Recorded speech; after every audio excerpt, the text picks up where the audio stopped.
Now, the Three Martini Lunch with Greg Corombos and Jim Geraghty. Hey, we're glad you're with us here on the Thursday edition of the Three Martini Lunch. I'm Greg Corombos of Radio America. He's Jim Geraghty of National Review, also the author of Between Two Scorpions. Quick apology for yesterday's podcast not getting published in the correct fashion. It's functioning now, so go back and listen to it, and you'll get 6 martinis for the price of 3 today. Although if you paid for 3 yesterday, I guess you're even. Jim, good to be back with you. Let's talk about our good martini, and it's good because something is being done to call attention to something that was very bad a while ago. Specifically 1996, the Atlanta Olympics. We now know it was Eric Rudolph who set the bomb in Centennial Olympic Park. But it wasn't Eric Rudolph that the federal authorities and the local authorities and the media thought was responsible for it. No, they went after the guy who actually saved tons of lives when we got the warning that the bomb was about to go off in the park. That would be Richard Jewell. And now Clint Eastwood, now pushing 90 years old, is out with his newest film. And we have the trailer, and here's a little bit of it just to remind folks who don't remember the summer of 1996 real well exactly what was going on with this story. Let's get a new tape going. All right, Richard, here's what we're going to do. We need a voice exemplar. I want you to say into this phone, there's a bomb in Centennial Park. You have 30 minutes.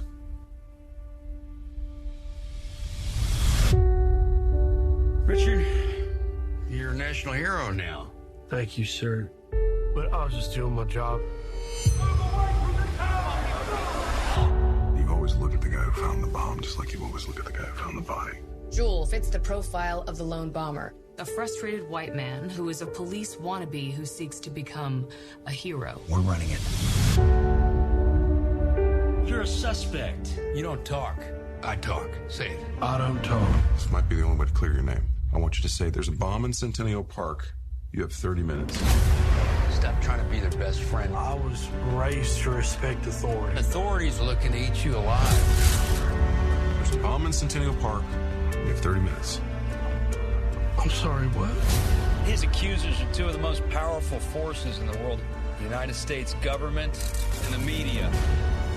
So, Jim, we're not doing marketing here for Clint Eastwood's new movie, but it does bring back a very chilling time in this country. And it also is a reminder, because you and I have talked in the past, we've talked ad nauseum about the media jumping the gun on a whole variety of stories, political and otherwise. And we've also expressed our frustrations about the FBI dropping the ball many different times.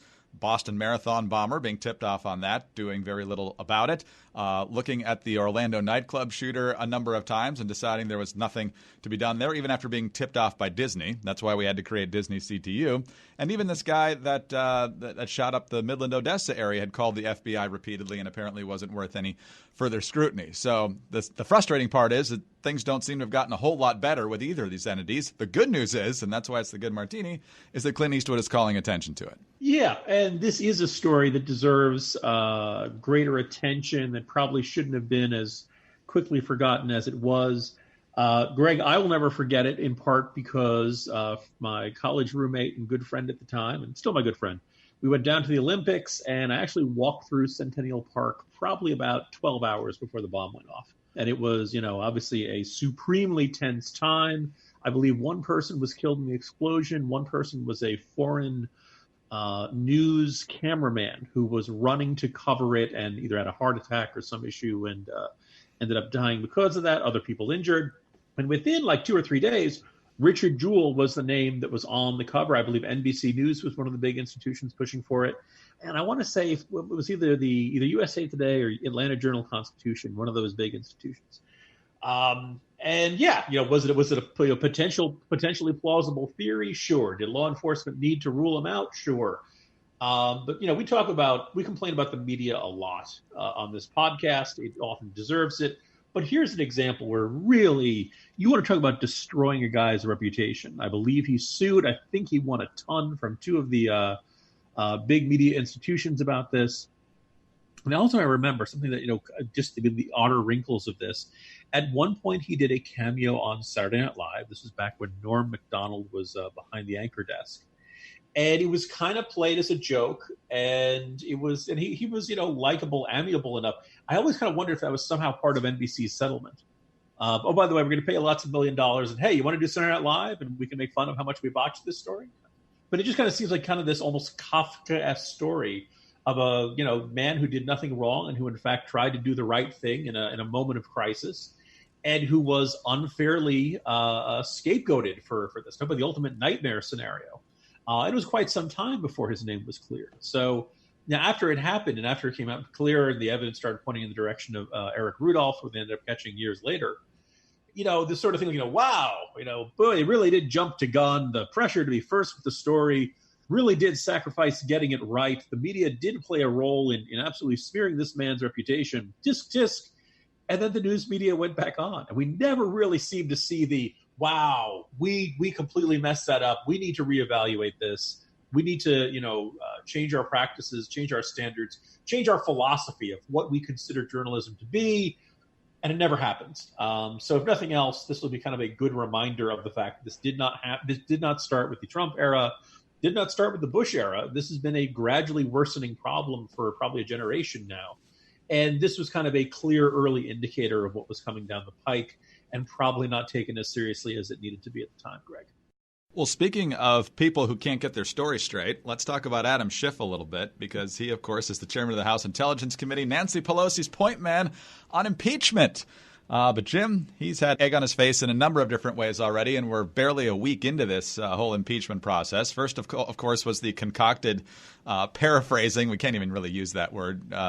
Fabrication, let's say, of the transcript of the Ukraine call between the president and President Zelensky of Ukraine, grossly exaggerating or in some cases making up what was the contents of that call, suggesting that Trump asked Zelensky to make up dirt on Joe Biden, which is certainly not in the memo that has been released.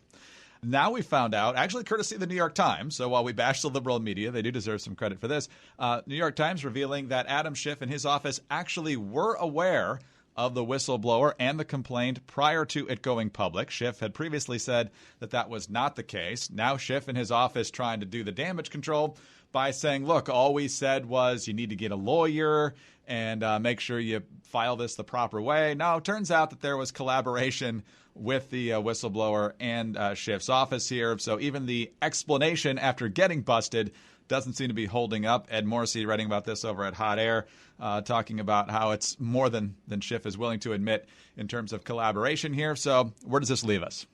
Yeah, so if you, I wrote this morning in the Jolt, if you're Nancy Pelosi, and we know that she had wanted to, she had been reluctant to pursue impeachment because she thought it was going to hurt Democrats' chances for defeating Trump in 2020. It's been pretty clear throughout this process that it was not likely to get 67 votes in the Senate. Kind of wonder what the relationship between Pelosi and Schiff is these days, because ever since the Ukraine deal, the Ukraine conversation, brouhaha, however you want to characterize it, ever since it came forward, there was kind of this sense of, okay, well, this is Schiff's moment in the spotlight.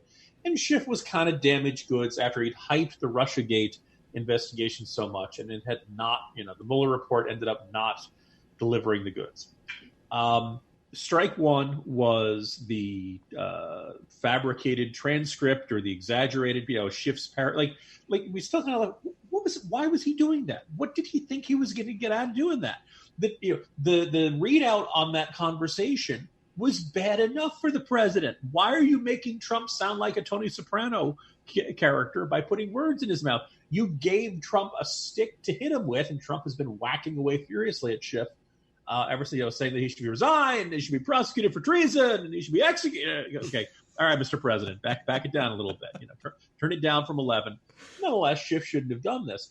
Now we have this second case in which Schiff was up on MSNBC, and he said, yes, we have not had conversations with the whistleblower.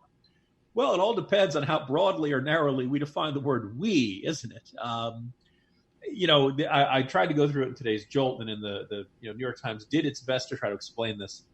The proper procedure for a whistleblower to report something like this. And it sounds like he went to the CIA's general counsel. The CIA's general counsel went to the Department of Justice and the White House National Security Council. They had to go to that stuff. He originally did it anonymously. Then when that didn't seem to go somewhere, the whistleblower, he felt like he wasn't getting results. Then he went to Schiff's office, the House Intelligence Committee, which is chaired by Schiff. Staffers talked to this guy. They say Schiff himself did not directly talk about it. Schiff said he did not know specifically what was in this complaint. And I think we can all kind of wonder, well, okay, how specifically? What was how much wiggle room is there in that word? And then he went to the CIA Inspector General, and that's how the ball got rolling on the second process. Again, Schiff, if you'd had conversation, if your staff talked to this guy, you should not say, we have not had conversations with this guy. That's strike 2. Is there a strike 3 coming? Who knows? Time will tell. But I think if you're Pelosi, you're probably undermined by the fact that, for perspective, Greg, he's making Jerry Nadler look organized and professional and honest. Well, that maybe answers my next question here, because if there is a strike 3 coming, and given that there's been 2 strikes in a very short period of time here, I don't think it's too outlandish to assume that that's going to happen. Pelosi's all in at this point. She's basically sent the bowling ball down the alley here. It's not coming back. And so do you hand it over to Nadler, who you already had zero confidence in? Do you stick with Schiff, even though he's like a pitcher who does not have his stuff and is getting shelled all over the place? Do you quietly back away? What do you do? So articles of impeachment would have to go through the House Judiciary Committee to start. That's right. And that's why Pelosi's order to everybody was turn everything in to Nadler. Let's roll anything you got, wrap them up and hand them along, because we got to get rolling on this. Well, obviously, there were lots of other committees that were still looking at things like the emoluments clause and all of this other stuff, these terrible, perfidious crimes by Trump. And they're like, whoa, we're not done yet. Of course, they've still been litigating all kinds of questions of what's covered by executive privilege and what isn't, and subpoenas, and can we get Trump's tax returns and all that kind of stuff. And I'm sure the other committee chairs were not encouraged by that. But, as I wrote a little bit earlier this week, Greg, Democrats can do this simple and quick, or they can do it comprehensive and slow. But you can't do both. And it's going to be very tough to kind of hit that happy medium because I don't think this gets to 67 votes.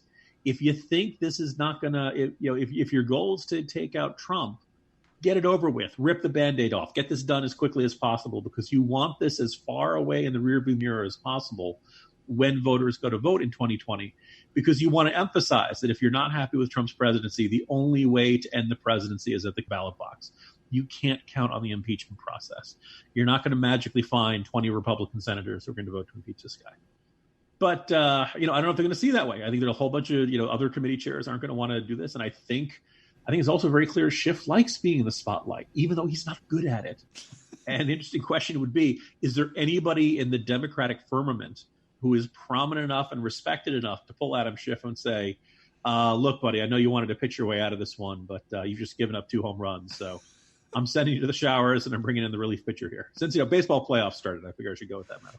But, Jim, as we go to our crazy martini here, the transcript kind of feels like old news now, especially after today, because the big issue from the transcript is whether the president was pushing the Ukrainians to open the investigation. And people were saying, ooh, there's an ellipsis here. What got left out of this memorandum that's not a complete verbatim transcript of the phone call? I wonder what happened there.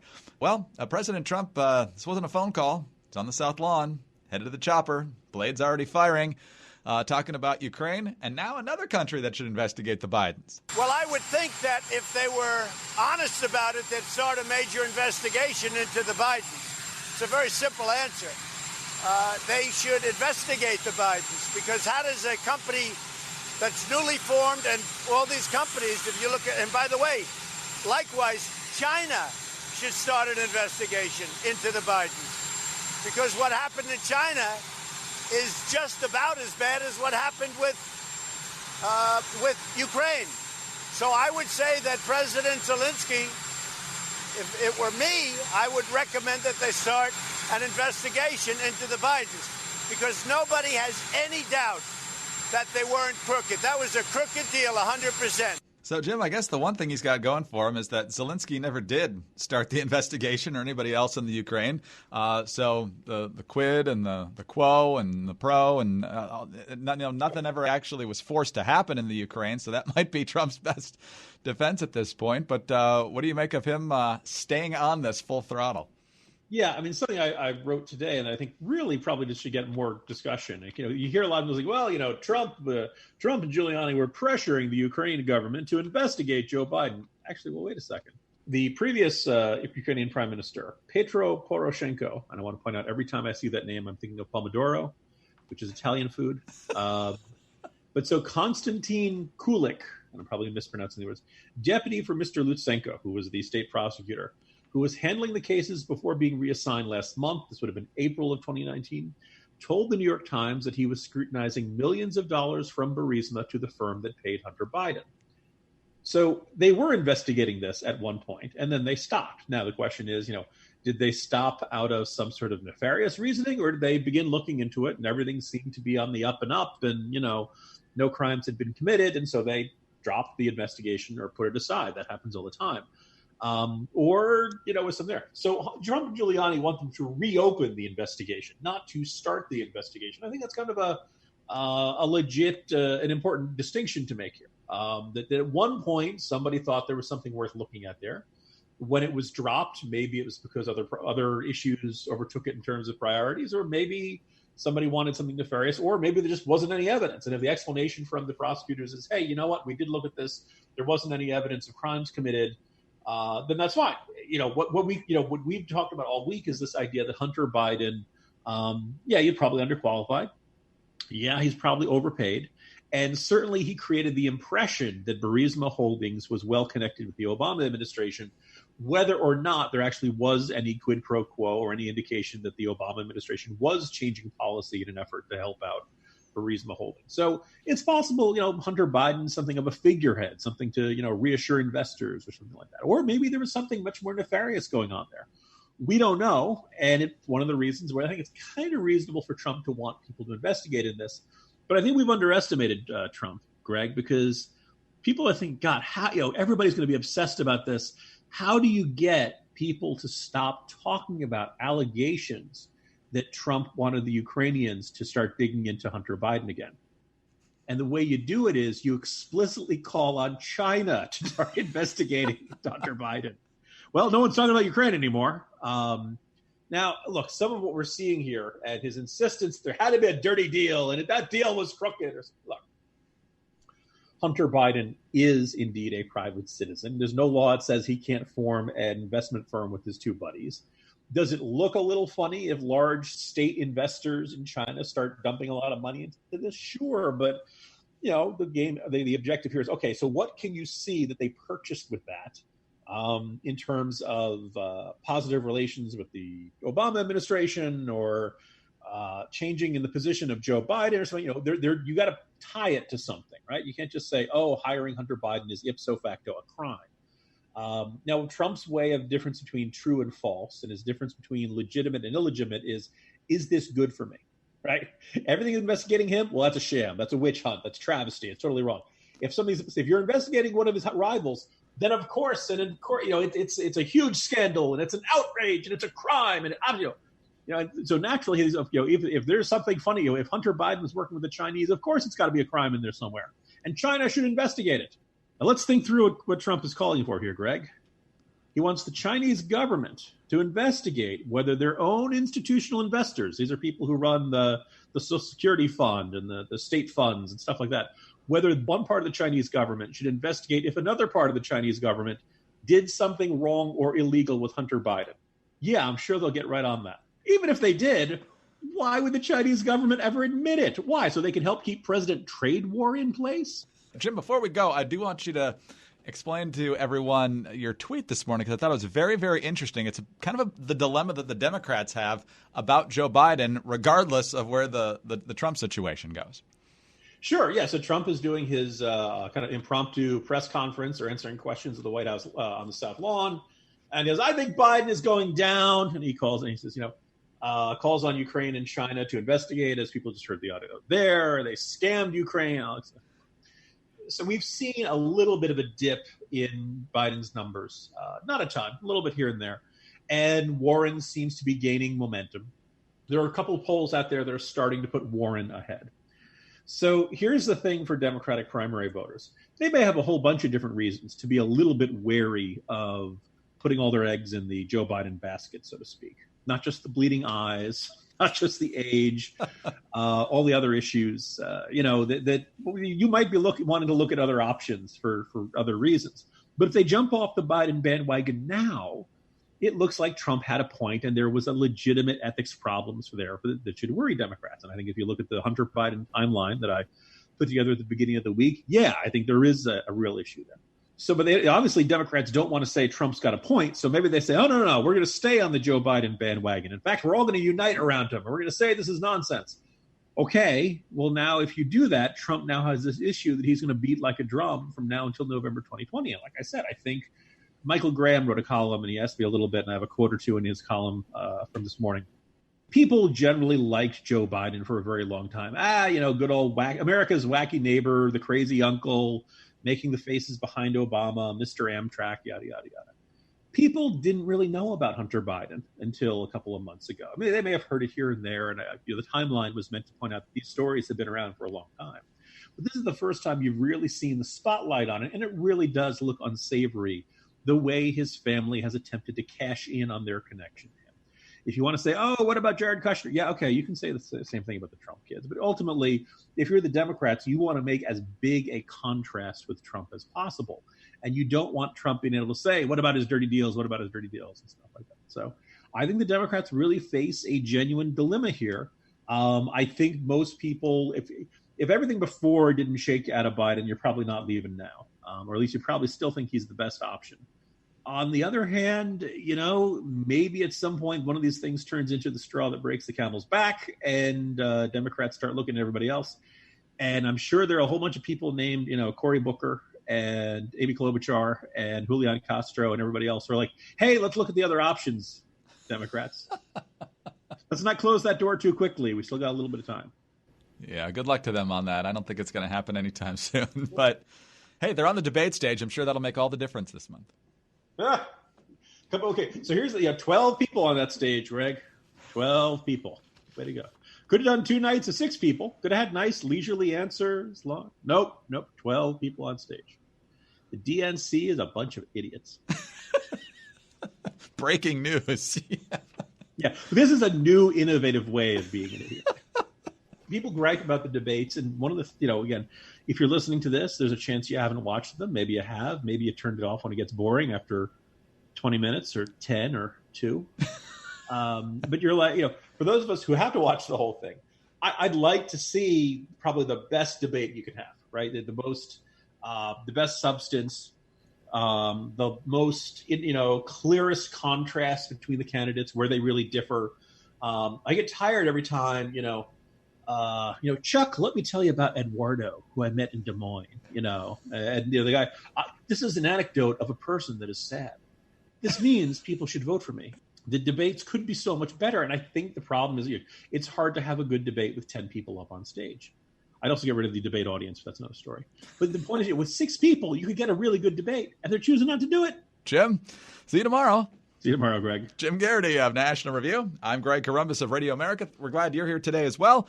Don't forget to subscribe to the podcast, leave us a nice review, and join us on Friday for the next 3 Martini Lunch.